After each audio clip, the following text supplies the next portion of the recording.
No, I want to leave them on. The minister in high vis is like, he just needs his hat.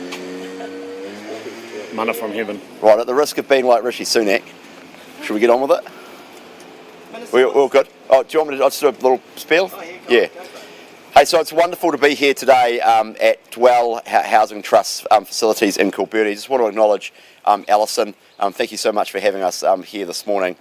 Dwell does a fantastic job here in Wellington at providing housing for people in need, warm and dry homes. And Budget 2024, as we know and as I've announced already, provides 1,500 new social housing places from the 1st of July 2025 onwards for places and groups like Dwell, registered community housing providers who do a great job housing some of our most vulnerable citizens. What we're announcing today is exactly how that 1,500 places will be broken down. 500 of the places from July 2025 onwards will be essentially contracted as quickly as possible, but using slightly more refined criteria than the government has used in the past. The government doesn't take a particularly sophisticated approach at the moment when it comes to the Housing and Urban Development Ministry contracting with community housing providers. It's largely just done on a place-by-place approach, site-by-site. It's a sort of a bit of a first-come, first-served free-for-all. What we're going to do is develop a more refined approach which looks at value for money from government investment, so where can we get our biggest bang for buck, so to speak, and also particularly put a emergency housing overlay over that as well. So there will be a real focus on building new community housing facilities in places where we have people stuck in motel accommodation, emergency housing motels, because that's got to be a real priority for government, as we've already announced, to get people out of motels into warm and dry homes. And then we'll also be looking at balancing up the achievability of where we build, because the economics in some places are hard, with looking at also historically underserved areas, because there are areas where we want community housing providers to do more as well. That's the first 500 of those places. The next 1,000 we're going to transition into a what we're calling active purchasing model, which is looking at social investment principles, trying to use evidence and data to drive outcome-based contracts to make sure we can work with the community housing sector to drive good social outcomes in the communities that they are serving. That's on a slightly longer time frame. Ministers are yet to consider exactly how that will work. That will be part of the response to the Kāinga Ora review, which is coming in the back half of this year. But we'll be looking at making more strategic long-term partnerships with community housing providers who do such a great job, and giving more long-term pipeline surety and making sure we can partner with them in particular regions to deliver great outcomes. So that gives you a bit of a sense about what the next few months is for the community housing sector. But the key point is we have allocated these places from the 1st of July 2025 onwards, and the Housing and Urban Development Ministry will be working really quickly in the next few months to work with the registered community housing providers to establish contracts. Obviously, it takes about 18 to 24 months from the signing of a contract before the actual build happens. So some of the projects we've been looking at this morning at Dwell were contracted, quite some time ago. The announcement we've made this week, announcements, means that we can now start to build those contracts together so that we can start to open some homes in 18 to 24 months. Of course, this is all being paid for by disestablishing first home grants.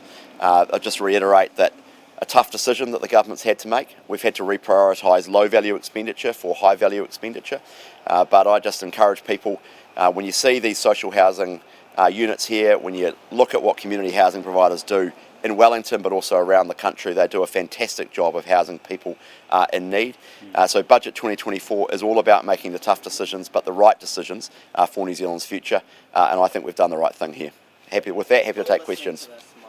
Say active purchasing, that's jargon, I don't understand what that means. What is active purchasing in layman's terms? Active purchasing is about long-term strategic partnerships focusing on the outcomes for the people in social housing.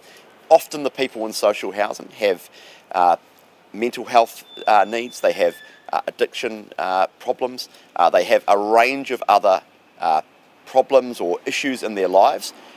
Getting them into a social house is the first and most important thing, because a lot of the evidence tells us unless you're in a house, a warm, dry house, it's actually really hard to solve those other problems. Right. So getting them into a house, but then wrapping support around them as well, And rather than just focus on getting someone into a house, alongside these contracts, we want to do more with some of the other issues that some of these people have, wrap those contracts up together and work with the existing community housing providers. That's what active purchasing is about. You've just defined the housing first policy, so how is housing first different from active purchasing? Housing, to some extent, Housing First works on those principles, and the government, Minister Potaka could talk about Housing First in Hamilton, where it's been incredibly successful, but rolling that out more broadly across the way in which we allocate the income-related rent social housing places, that is not the status quo right now. Housing First is a discrete and distinct bucket of money. It works in some areas. I suppose if you wanted to be blunt about it, and if you wanted to put it like that, if you think that's what Housing First is, then we're scaling up Housing First and expanding it and embedding it into the way in which we contract and procure for social housing. Was So this it's just always bringing it into the tender process, and for those first 500, will you have again in the tender process have a bigger emphasis on the value for money sort of thing? Will that just be we're looking at the cost for? First 500, we'll be looking at value for money, so where can we get the biggest bang for buck? So that's just a simple thing of where can we get the most number of houses for the money that the government is allocating, but also it's not just about the simple economics of value for money like build costs and things like that. It's also about looking at, well, here's an area that's got a lot of families living in emergency housing and motels. Critical aim of government is to get people out of those motels. If we've got a registered community housing provider there who wants to build some social houses that will partner with MSD to take some of the people from the motels and get them into a warm, dry home, then that's going to be a good thing. So we'll be looking at that as part of that. Was this particular locations you would like to see prioritised? That'll be worked through as part of the contracting process. So if I say a particular city here, then people watching in that city will get excited, and other cities might think they're going to miss out when they might not necessarily miss out. So I don't want to get into that. That will be part of the contracting process that Housing and Urban Development go through. That's not up to ministers. That will be part of the HUD process. But I think when you think about emergency housing, that's publicly available where families live and where the long-term really enduring problems are. Was this always your plan, was to do this announcement today? And Yes. So there wasn't ever a plan to do what you did the other day, I think it was Wednesday, with the larger first home grant axing. There wasn't a plan to do that today as well? Well, let me just put it this way. The plan this week was always to announce the Kāinga Ora review on Monday, make our announcements there about refreshing the board and a new chair and fixing up the organisation, and then over the course of the week announce that we were scrapping the first home grants and putting the money into social housing places, and then come here on Friday and visit Dwell and Alison and the team here and talk about exactly how those places will be allocated. So the plan was always to roll this out this week. Labor say that you were forced to make the announcement early because of a cabinet budget leak. To be honest, I don't really care what the Labor Party say. I mean, if they're going to try and get into the weeds and politicise, if they think exactly what day of what week we had made an announcement that's a good thing for social housing tenants, I mean, good on them. Like, if that's what their focus is, that's fine. We're focused on housing people in need. They seem to be focused more about what particular day the government made an announcement and whether or not it was a budget leak or not. That's fine with them. I think it speaks volumes about their priorities right now, which seems to be more focused on the internal politics of the Labor Party than the people that they should be focusing on. So that's all good. Is it acceptable that New Zealand was still living in their cars? No, absolutely not. I've been very vocal about that in opposition. No one should have to live in a car. No one should have to live in an emergency housing motel, and no one should have to live in a tent. We've got a housing crisis in this country, and that's what we are trying to fix. Now, we're not going to be able to do that straight away. We're not going to be able to do it overnight. But what we can do is put in place the building blocks across the housing system to fix it. That starts with land supply and infrastructure funding and incentives for councils. Actually, the area we're standing in here in Wellington, the council has recently basically upzoned as part of the city centre in Kilburnie and the Kilburnie catchment, and I've signed off on that decision. So all of that will be useful. It starts with getting down building costs, which Minister Penk's got a range of work on. It starts with planning reform, which I'm leading in my RMA hat, and it starts with changing our social housing system, which is what we focused on this week, fixing Kāinga Ora, and doing more with the community housing sector, providing more long-term funding and surety, making sure we can move to outcomes-based contracts, some of what I was just been talking about. There's a whole range of work underway. It's not going to happen straight away, but it will happen. And do you think the social housing plan is ambitious enough to get people out of their homes? I think over time it will be. I think we're on the start of the journey under this government. The starting point was to reform or review Kāinga Ora, and then there'll be a range of reforms that obviously flow from that. We've got all of the housing funds that the government operates under review at the moment. The first tranche of that was to disestablish the first home grants and put the money into high value expenditures, social housing places. Over the back half of this year, we will make decisions on the next tranche of the Kāinga Ora review, but we will also start to look at how we reshape the social housing system. I've talked quite openly in opposition around how we can do more around contestability between the community housing sector and Kāinga Ora. We're looking at options around access to capital for the community housing sector. If you think about it, the government has pumped billions upon billions of dollars of capital into Kāinga Ora over the last 6 years. They haven't been particularly effective at actually building houses in that time. As we know, the community housing sector struggles for access to capital, so there's a range of things we are going to look at there. So I wouldn't say that everything we've announced so far will fix everything, but we've got a lot of work underway.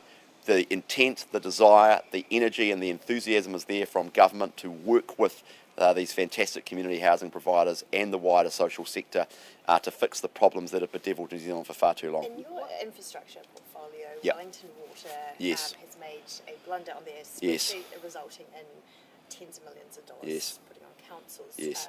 Do you think that's incompetence? I've read briefly the stories. I just found it flabbergasting, to be honest. But sadly, it's a continuation of more of the same from Wellington Water. Water in Wellington is broken. Wellington Water is broken. Infrastructure in Wellington is broken, and we need reform. The good news is that the councils are working together across the region to develop a new model. The new model will essentially create a commercial entity that the councils own but is separated from them, which has access to borrowing, balance sheet separation, a bit like Watercare in Auckland, although it'll be a slightly different model, but a little bit like Watercare. The government is supportive of the moves that Wellington Water, the Wellington region councils are taking in that respect, and they're moving quite quickly actually. The dial's really shifted. I think Wellingtonians are sick and tired of the incompetent mess that is water infrastructure in the city, and the government is standing alongside the Wellingtonians who are sick of that, and we will move as quickly as they can to set up a new model. In light of the, in light of the, Sorry, I was going to ask. in light of the, Or we'll just finish Anna's thing and then come in back. light of the long-term plans being developed, do you have any concerns that that will flow on into increased rates, perhaps? Well, actually, the new model that will be set up in Wellington will take the pressure off the councils, because it will give the new entity owned by the councils access to long-term borrowing in the same way that Watercare, as a result of the deal the government's now done with Auckland, has access to that long-term borrowing that has delivered rates savings for Aucklanders. So the intent is to do exactly the same in Wellington, so it will take the pressure off Wellington ratepayers. We just got to get, the work is just in the process of being done right now, and the slightly different situation in Wellington, because you've got all of these constituent councils coming together, whereas Auckland is just literally Auckland. It's a one council. Wellington, as we all know, has a lot of councils, and they've all got to work together. But I've met with them all. So has Simeon Brown. The good news is that there's a real desire from the councils to do something different, because they are actually as sick of Wellington Water as we are, and so. Work is underway. Watch this space, Minister Potaka. Hey, just in regards to iwi wanting to build Papakainga housing, how will that affect their need to build houses for the people? How will this refocus? Yeah, there's been a lot of really successful Papakainga developments throughout Aotearoa New Zealand, and that will form part of the overall review, both of the RMA and related legislation, along with the housing funds that are committed to housing throughout the country. So that'll fall into part of the wider housing review we're undertaking. Make sure there's value for money, both in Papakainga but in housing generally. Just on Papakainga, from my own perspective and my own electorate of Hutt South, we've seen some really fantastic Papakainga developments done by the Port Nicholson block in Wainuiomata, and I'd like to see us do more. We've got a piece of work underway around how we can scale up Papakainga, as Minister Potaka says. So watch the space on Papakainga. What feedback or response generally have you had from like iwi or Māori housing providers so far to the new plan? The funding plan. The first thing is that Māori form a huge part of the social housing space and emergency housing. You might know the stats, but over 50, maybe 60% of all folks whānau that are living in emergency housing are Māori households. And ditto with Kāinga Ora, it's about 40% of people living in Kāinga Ora homes are Māori, and about 50% of the social housing waitlist. So there's a lot of enthusiasm from Māori, particularly those Māori chips, community housing providers, to figure out how they can link in and engage in the recent announcements. The other thing, though, that I'd mention is that a lot of the Māori chips actually support Māori, Pākehā and others, and ditto a lot of just the mainstream chips support Māori, so places like Dwell and others like Emerge, very much so. It's not exclusive, it's actually for all New Zealanders. That period between the contracting and the build starting seems quite long. So you think the government can do to speed that up? Well, it does, but it's just the reality of contracting, but also the chips have got to, just things take a while, right? You've got to contract, you've got to, sites have got to be developed, people have got to look at the economics, people have got to find build partners. So, where we can move more quickly, we can. Where the chips can move more quickly, we'll encourage them to do that. So won't necessarily be always 18 to 24 months. We may be able to move more quickly. But the key point is to get the pipeline in place now. We're giving the certainty and the surety that from 1st of July 2025 onwards, the funding is there. So we can start to do the contracting, essentially from now with the community housing sector, and that gives the pipeline, and the surety through to 2025 and 2026. And I've talked openly before around how we want to do more long-term funding. Decisions on that are yet to be made, but that's ultimately where I think everyone wants to get to. In opposition, you talked a lot about the fiasco in Rotorua with the emergency motel. Surely that's going to be an area of focus for social housing, isn't it? Yeah, sure. There's a lot of challenges with emergency hotels in Rotorua, and people understand what's going on, especially on Fenton Street. There's emergency and there's contracted emergency hotels, but that's something that we're looking at very closely right now, given that the application process for resource consents for contracted emergency hotels is coming back up again. So watch the space. The government would still prefer people to be in motels than have to go and live on the streets and in cars, right? Well, obviously, the first best is we want people to own their own homes. We want people to have, rent that's affordable. We would rather people be in social housing than motels, and we would rather people be in motels than on the street. And obviously, and emergency housing will always be there as a backstop last resort for people who need it. And there's lots of different circumstances where that happens. But the key point is to get it back to what it started life as, which is just a temporary backstop, just a one-off grant that MSD could hand out to someone who needs it, who's really in distress. It's become, as we know, a permanent part of the bureaucracy. 2,800 families staying for months at a time. We've got contracted motels in Rotorua. Nobody wants that for New Zealand. I don't know a single person, when they think about it rationally or reasonably, wants that for New Zealand. Now, the solutions to that are challenging and tricky, but the government is committed to trying, because we can't just keep doing what we've been doing. We can't just keep going on the status quo and just handing out millions upon millions of dollars to emergency housing motel owners and just hoping for the best. That approach has failed. So we are going to try some new things and watch the space. Okay, I think we're done. Thank you. Thanks very much. Very good. Good point.